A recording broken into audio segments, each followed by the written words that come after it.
Here we are, Cubs shortstop Dansby Swanson at Sloan Park. And Dansby, first time you and I get to catch up right now this year, but just talk about the excitement. 2025, there's some new faces. We'll get to those in a second, but hope springs eternal. Every team 0-0 right now. Right. How excited are you? No, you said it right. Counts kind of addressed us saying the same thing, that the beauty about this game is that every year you kind of start over, right? And everyone starts at the same point, and we all get a chance, obviously, to be able to put our best foot forward. We've obviously added a lot of great pieces, and Jed's done a fantastic job of being able to build this team out. We have a lot of depth, especially on the pitching side. So I think things are definitely looking up for us. Yeah, we know that you've always had Jed and Carter on speed dial. You've been the de facto assistant GM. How much of a part did you play this offseason, Dansby? Not much, actually. I think the more I have learned is that those guys obviously have a job. Their jobs for a reason. I have mine for a reason. And we've built obviously a relationship and trust and bounce things off of each other throughout the year. But obviously, I just kind of let them do their thing, and they're really, really good at it. They know what they're looking for. They know how to identify what it takes for a winning group.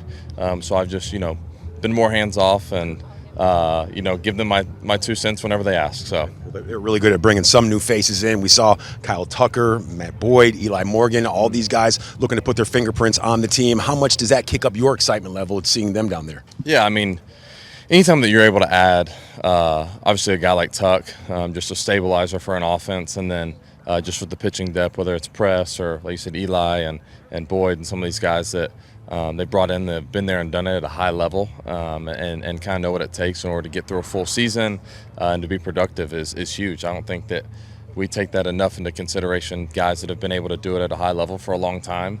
There's something about that physically but also mentally that really kind of boosts the team's morale. So, we're definitely looking forward to a wonderful year. Absolutely. Ryan Presley has over 100 career saves, a season to go, 28 one-run losses. Those are the ones that could go either way. How big will it be to have Presley come out of those barn doors in that ninth inning? Yeah, absolutely. I mean, he's obviously been able to get outs, at a high level and big leverage situations in the playoffs.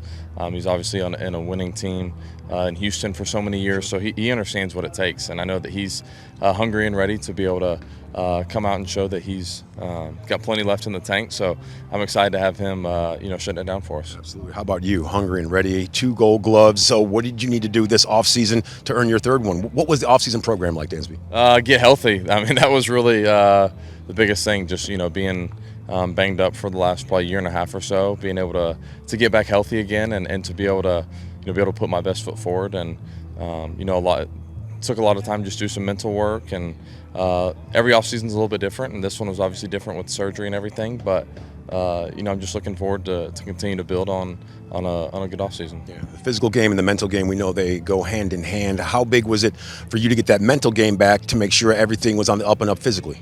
Yeah, I mean that is part of it, and that is still coming as well. Just the more you do things and the more you get out there with guys and able to be a part of something bigger than yourself. Rehab at times can get a little boring, and you can get frustrated at times. So that was its own challenge, but obviously feeling good and ready to kind of keep moving forward. So with health being the focus during the offseason, 2025, what's the one thing or maybe 2 things that you're really honing in on this year, man? For me is really just embracing myself, right, and just going out there and playing as my competitive self each and every day. I've obviously done a pretty good job of just taking the field no matter the circumstances, but being able to do it with that joy and fun and competitive spirit that God gave me. So that's really just the biggest thing for me. Absolutely. We saw Kevin Alcantara just walk back behind us here at the beginning of the interview. Some of these young guys, when you got here 2 seasons ago, they were really young. Now they've kind of matured a little bit. How fun is that for you as a veteran to see some of these young guys and the player that they are take shape? Yeah, no, I think it's obviously important to be able to have youth on a team, obviously in an organization, guys that know how to play and understand what's expected of them. Really good teams have good players, but great teams have really good young players, and obviously that's a big piece of being able to be successful. Without a doubt. Now, I know you like to go with the numbers sometimes, but you also like to go with your gut, and I don't know if you did any research or not, but Pacoda has this 2025 Cubs team as a 91-win squad. Do you take a whole bunch of stock on that, or you try to go out there and be, as cliche as it is, take it one game at a time? No, I mean, if that stuff mattered, then we wouldn't even play. True. So Very good point. yeah. All right, quick question before we get you out of here. We were in the clubhouse earlier in the day, and we saw the local news. They had a story about a Renaissance fair. Are you going to be going to the Renaissance fair? Have you been to a Renaissance fair before? And if you will be in attendance, what's the outfit going to be like, man? You know what? I did enjoy Game of Thrones, but I don't think that I'll be in attendance. Okay. Yeah. Winter will not be coming anytime soon for two-time Gold Glove shortstop Dansby Swanson. Dansby, thanks so much for the time, man. Appreciate it. Look forward to the season, man. Appreciate it.